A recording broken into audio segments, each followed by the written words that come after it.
How's it going, everybody? Welcome to another episode of Tales from the Stash. My name's Phil, and in case you're wondering what happened here, this was a flash burn from welding on Wednesday. Word of advice: if you have safety glasses that are dark and you're working on somebody's welding, wear them. However, this is a lot better than it was yesterday. Second thing, hope everybody had a happy Thanksgiving. I had a good one yesterday. It was a little rough, personal reasons, but it was good Thanksgiving had by all. Anyway, so we're going to move on to this little subject. I forgot I had this in my stash. I picked it up a couple years ago. I never got around to working on it, and it's a really, really nice kit. This is Trumpeter's 1/35th scale T-80 main battle tank. This is actually a drastic improvement over some kits before. First, I'm going to give you a brief history on the T-80. The T-80 was actually was the latest tank used by the Soviet Union. They usually built things in pairs. You had the T-72, T-80. Before it was the T-64, T-62, and so on and so forth. The T-72 is your basic Soviet battle tank. It was small, lightweight, had a powerful gun, but it also had its drawbacks, much like the T-80. And the T-80 also got updated. It also had some other improvements that were never used before. It had, it actually got the update from the T-64. It had a Cobra box, which was fitted on top of the turret, which gave it the ability to fire anti-tank guided missiles. And it also had a gas turbine engine, which is similar to the one used in the United States M1A1 Abrams battle tank. The only problem was it ate a lot of fuel, and even with the two drums, it really didn't have much of a range. So they gave it an alternative engine. They gave it a diesel engine, which made it the T-80UD, which is a remarkable improvement. But by the time that was starting to enter production, the Soviet Union collapsed, and it became varied all over the place. It still didn't have thermal imaging night sight like it did like the Abrams had, or even the Challenger had. And it wasn't a bad tank, but it was very prone to blowing up, especially if it was hit in the right spot. Reason being because T-80, like the T-72 and later models, the T-62, it had an autoloader. And unfortunately, the ammunition was two-piece. And where it was positioned, it was very, very dangerous for the tank crew. Best way to describe it was a death trap. It really was. And this came to light when the T-80 first made its debut in Chechnya. Also, the T-80 was one of the first Soviet battle tanks to have reactive armor, which was based off of Israeli battle tanks that were equipped with it, like the M60, the M48, and a couple other tanks. But it's not a bad tank, and it's basically in reserve for Russia. It's also used in South Korea. It's also used in Pakistan. It's used in Cyprus, and a couple other areas I don't remember. But then that's enough of that. You want to know any more? I recommend Googling about it, reading up on it. Any crap. As for the T-80, this is actually the first new mold T-80 model kit in quite a while. In 1/72, you had the old Matchbox, Revell AG, Monogram. I think it was all the same kit under different boxes. And in 1/35th scale, you had two. You had the poorly molded, it was just a poorly done tank kit from Lindbergh, which was based off of a Eastern European kit. And then you had Dragon's T-80, which was better, but it wasn't quite right. It still had some shape issues, some dimension issues. But to be fair, at that time, they weren't able to climb all over the tank and really get a look at it from soup to nuts and from beginning to end. So what you could do. So fast forward to when this was released, it's a really, really nice kit. Now, I got a look at this last year. I was going to say, I'm going to go build this, and I put it in the shelf, and I ended up accumulating more kits over the years. So it just kind of sat. I think I got this around 2014. It was released around that time. Trumpeter released this, as well as the other version with reactive armor, similar in matter to what Dragon did. Now, I'm hoping they'll come out with a T-80UD, like the one that appeared during the coup attempt back in 1992 in Russia. But I don't see that happening. However, Exact Models made a T-80U, which is still a gas turbine, but it has the same armor that the T-80UD has. So let's get on with the kit here. As you can tell, this is a sturdy cardboard box. And Trumpeter is hit or miss. Sometimes their kits are great, sometimes they're awful. Case in point with their MiG-23, not a bad kit. I built some of their. This is the first armor kit I had gotten from Trumpeter. I've heard some pretty good things about it. So, and it looks pretty promising. So let's go. This is what I found so far. This is the instructions, of course. Your typical fare. It's got multi-language, the basics, recommended 14 and up. Shows the basic assembly. Looks like CAD drawings. I've showed Kinetic the same thing in the AMK kits. If you've seen the earlier videos I've done. This is a far more complex kit than the Dragon kit. And the Dragon kit wasn't bad, but it wasn't perfect. It had some, I've actually built the T-80 from Dragon. It's not a bad kit, but it had some issues. But like I said, you had to keep in mind, during that point in time, they weren't allowed to climb over the tank, and it was before AutoCAD. However, some companies have made some great kits without AutoCAD, so we'll see what we got here. Of course, painting and marking guide. This is the basic green, and here's actually a alternative. Now, if you've seen some of the tanks that were stationed in East Germany at the time, they had, before they finally shipped them out, they had a 3-tone, green, gray, and a brown finish, which was almost similar to this one here. It was pretty cool. And of course, shameless promotion from Trumpeter. Like I said, they're not a bad company, but they're hit or miss. And a lot of people don't know that Hobby Boss and Trumpeter are under the same company, just different design teams. So it's always going to be hit or miss. Decals, pretty basic. Your basic lettering, Russian flag, Guards emblem. If you look closely, I'm not going to take this out of the package, nor am I going to remove the cover, but you get an idea. Typical fare. Decals are actually not half bad. Now, as for the T-80 itself, it was quite advanced for the time, especially with the gas turbine, but it was just caused so many headaches. And when I opened this kit, I was greeted with tons of parts. That's a lot of parts in here. This is a big drastic difference from the Dragon kit. And like I said, the T-80 serves with Cyprus, South Korea, Pakistan, in various shapes and forms, different manufacturers like Ukraine and Russia.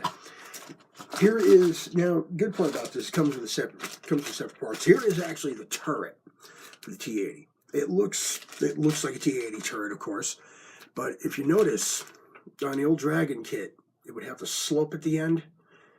The T-80 doesn't have a slope. I actually looked at the pictures closer. It's like, no, it doesn't have a slope. And unlike the Dragon kit, where they just fudged it on the bottom of the tracks, the bottom of the hull, they actually did the complete hull on here on the Trumpeter kit. It's a really nice improvement. But like I said before, it's a far more complex kit than the Dragon kit. This is the bottom half of the turret. Of course, searchlight for the night sight, some other odds and ends for the turret, some mesh for the exhaust for the gas turbine. Here's the hull, or parts of it. There's your vents for the engine, one half of the upper hull. That's for the snorkel here, as you can tell here. Let's see, side skirts, glacis plate, which is more on here. The representation of the rubber side skirts are not as obvious as the Dragon kit, but it's still nice. It really is.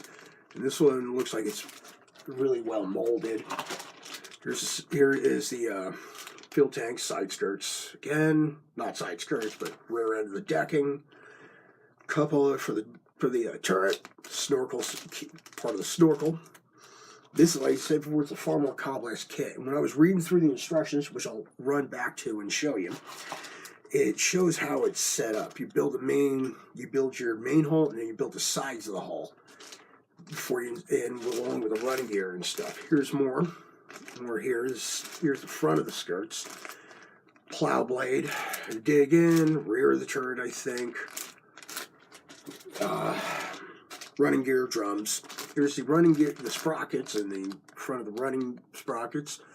Here's the drums for the rear end. T-80 was actually nicknamed the Mickey Mouse because of the way it looked. Because it looked like it had ears on it when you look at face forward. Here's the barrel, which is right over here. Here's the more for the running gear on the bottom hull.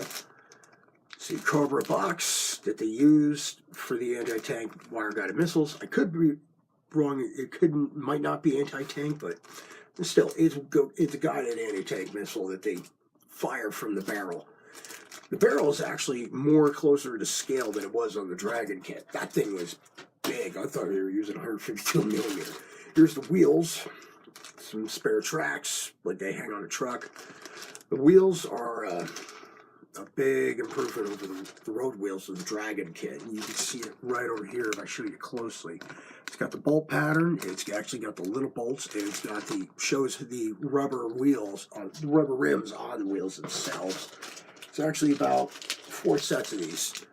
Like 2 in one package, another 2 in another package. It's also got other things in here.